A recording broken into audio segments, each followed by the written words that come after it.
7 yang beranggotakan saya Ahmad Febridiana dari Bianto. Saya Safa Amalia. Saya Salsabila Rasati. Saya Nur Yafi. Pada kesempatan kali ini kami berempat akan menjelaskan mengenai bunga tunggal dan pendek. Bisa disimak videonya. Selamat siang. Jadi di sini saya akan menjelaskan mengenai bunga tunggal.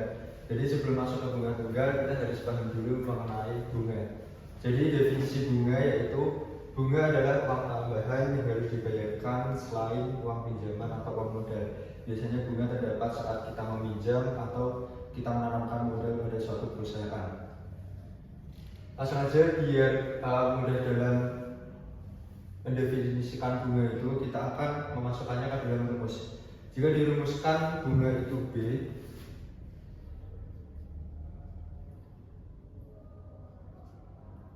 kemudian modal awal atau modal pertama itu MO,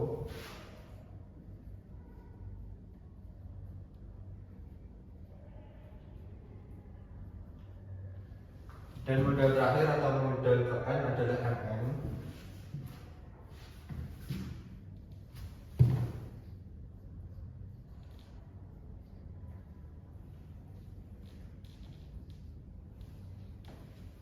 Maka besarnya bunga itu adalah B sama dengan MM dikurangi MO.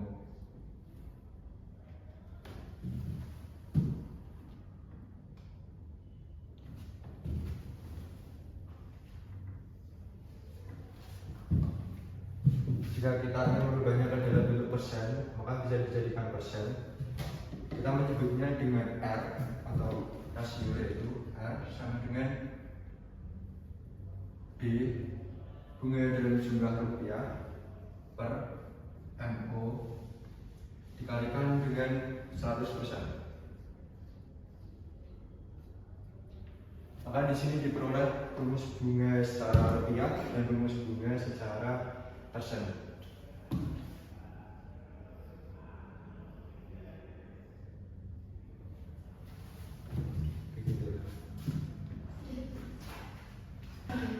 Nah, selanjutnya setelah kita mengetahui pengertian tentang bunga itu sendiri, kita akan lanjutkan ke pembahasan awal, yaitu mengenai bunga tunggal. Jadi dari definisi dari bunga tunggal yaitu bunga yang diterima setiap akhir waktu yang besarnya tetap. Jadi besarnya tetap dan diterimanya setiap akhir waktu. Jika kita asumsikan sama dengan rumus bunga yang di sini, maka B itu bunga, kemudian MN itu modal KN atau jumlah uang KN, dan MO itu adalah modal awal. Kita dapat memperoleh rumus bunga tunggal yaitu B atau bunga tunggal itu sendiri sama dengan MO kalikan R dikalikan N. Jadi kita bisa menemukan jumlah bunganya itu dengan cara modal awal dikalikan dengan R, persenannya bunganya dikalikan dengan jangka waktu. Di sini N adalah jangka waktu.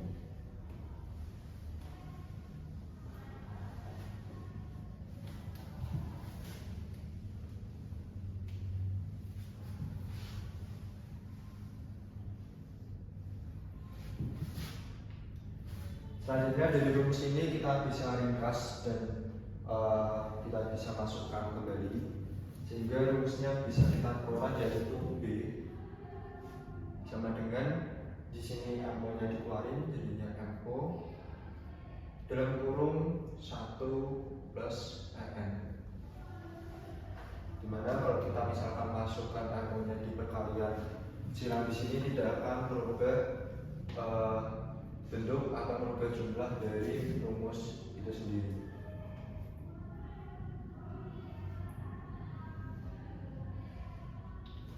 Nah, untuk bunga dan bunga tunggal ini rumus-rumusnya dan definisinya. Selanjutnya kita akan menjelaskan tentang contoh soalnya biar teman-teman semuanya bisa kebayang dan bisa membayangkan terkait sama pengertian dari bunga tunggal ini sendiri. Oke, selanjutnya kita akan membahas contoh soal dari bunga tunggal. Soal pertama, ayah menabung dengan jumlah 10 juta rupiah dengan bunga tunggal 5% per tahun. Berapakah uang ayah pada tahun ketiga? 3. Nah, jadi di soal ini diketahui MO adalah 10 juta, kemudian dengan bunga tunggal 5%. 5% di sini berarti R atau rasionya. Kemudian berapakah uang ayah pada tahun ketiga? Tahun ketiga di sini menunjukkan N atau banyak tahunnya. Langsung aja kita bisa menggunakan rumus yang tadi sudah dijelaskan, yaitu MN sama dengan MO dikali 1 plus R dikali N. Langsung aja kita masukkan data yang sudah diketahui ke dalam rumus. MO-nya tadi sebesar 10 juta, kemudian 1 plus rasionya 5% dikali dengan N yaitu 3. Jadi di sini 10 juta 1 plus 5% dikali 3, nanti hasilnya adalah 1,15.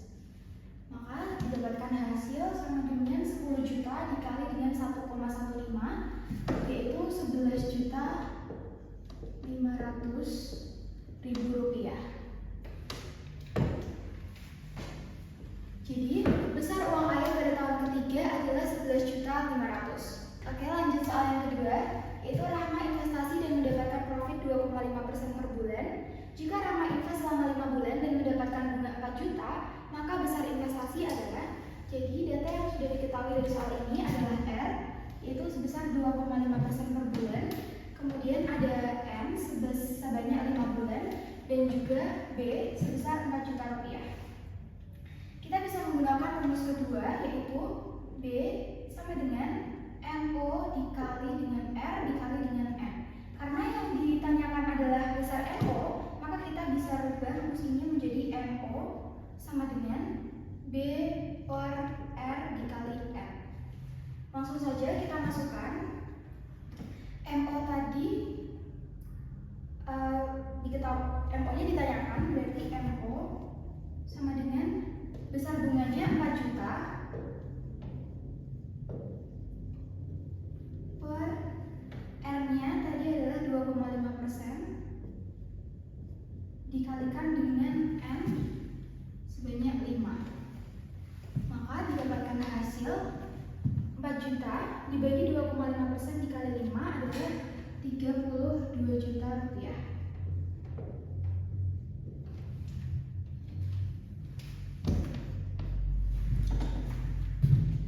Jadi, besar Rahman melakukan investasi adalah 30 juta rupiah.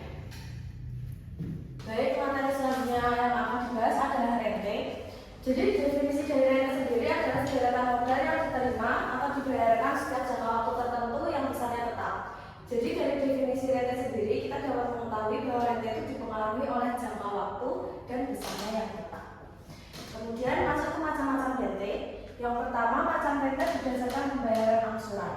Dibedakan menjadi dua, yaitu rente pra-memorando atau rente yang dibayarkan ketika awal periode. Kemudian ada rente post-memorando atau rente yang dibayarkan ketika di akhir periode. Baik, selanjutnya macam rente berdasarkan banyak angsuran terbagi menjadi dua. Yang pertama ada rente terbatas, merupakan rente yang banyak angsurannya terbatas. Selanjutnya ada rente kekal atau rente yang jumlah angsurannya itu tidak terbatas atau kekal. Selanjutnya, rente berdasarkan langsung tidaknya pembayaran angsuran pertama. Yang pertama ada rente langsung atau rente yang pembayaran angsuran pertamanya itu dilakukan secara langsung. Kemudian yang kedua ada rente yang ditangguhkan, di mana maksudnya adalah pembayaran angsuran dibayar secara ditangguhkan sesuai dengan periode tertentu. Selanjutnya ada nilai akhir rente. Definisi dari nilai akhir rente adalah jumlah seluruh angsuran dan bunga yang dihitung pada akhir masa tabungan berakhir. Jadi dari definisi tersebut kita mengetahui bahwa nilai akhir rente adalah jumlah seluruh angsuran dan bunga suatu modal atau pinjaman. Nilai akhir rente sendiri dibagi menjadi dua macam, yaitu rente pra-memorando dan post-memorando. Baik, selanjutnya adalah nilai akhir rente pra-memorando. Seperti yang dijelaskan tadi, bahwa nilai akhir rente itu terbagi menjadi dua macam, yaitu yang pertama ada nilai akhir rente pra-memorando yang merupakan rente yang dibayarkan di awal periode. Jadi, rumus dari nilai akhir rente pra-memorando adalah NA sama dengan M dalam kurung 1 plus P persen dikali 1 plus P persen pangkat N dikurang 1 per P persen. Selanjutnya, untuk mengimplementasikan rumus tersebut, kita dapat diimplementasikan dalam soal ini. Jadi, karena kita sudah mengetahui rumus dari Rente Pranomorando dan diketahui bahwa soal ini merupakan salah satu contoh soal Rente Pranomorando, kita dapat langsung menggunakan rumus tersebut. Jadi, dari soal ini kita mengetahui bahwa M adalah 100.000 per bulan, lalu P persen adalah 5% per bulan, dan N adalah selama begitu. Selanjutnya kita masukkan angka-angka tersebut ke dalam rumus Rente Pranomorando. NA sama dengan M, karena di sini diketahui M adalah 100.000, kita masukkan 100.000 dalam kurung 1 plus P persen, kita masukkan 5%. Selanjutnya dikali 1 plus 5% pangkat N. N di sini adalah 3 bulan. 3 dikurangi 1 per 5%.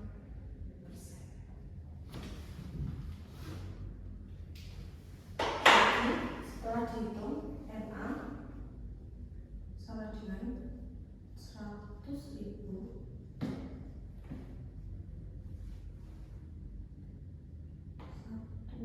plus 0,05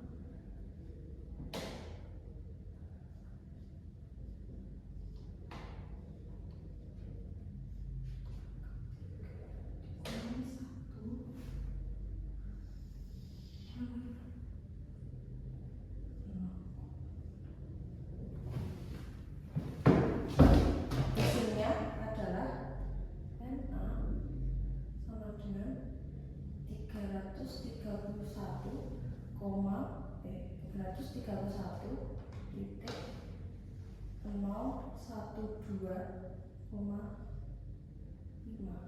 Jadi hasil NA atau Rente Pranomorando dari soal tersebut adalah 331.012 rupiah,5. Selanjutnya kita bahas nilai akhir rente Pranomorando. Nilai akhir rente Pranomorando adalah nilai akhir rente yang angsuran terakhirnya belum mengalami pembuangan. Rumusnya NA sama dengan M dikalikan 1 plus P persen pangkat N min 1 per P persen. Selanjutnya kita masuk ke contoh soal untuk mengimplementasikan rumus yang saya jelaskan tadi. Seseorang menabung 100.000 per bulan selama 3 bulan, bunga bank 5% tiap bulan. Hitung jumlah akhir tabungan jika rente dilakukan di akhir bulan. Di sini diketahui modal awalnya adalah 100.000 selama 3 bulan dan bunganya 5%. Jadi NA sama dengan 100.000 dikali 1 plus 0,05 pangkat 3 min 1 per 0,05, mana hasilnya adalah 315.250.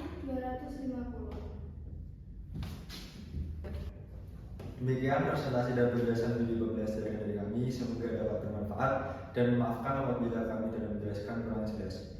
See you guys, makasih. Terima kasih.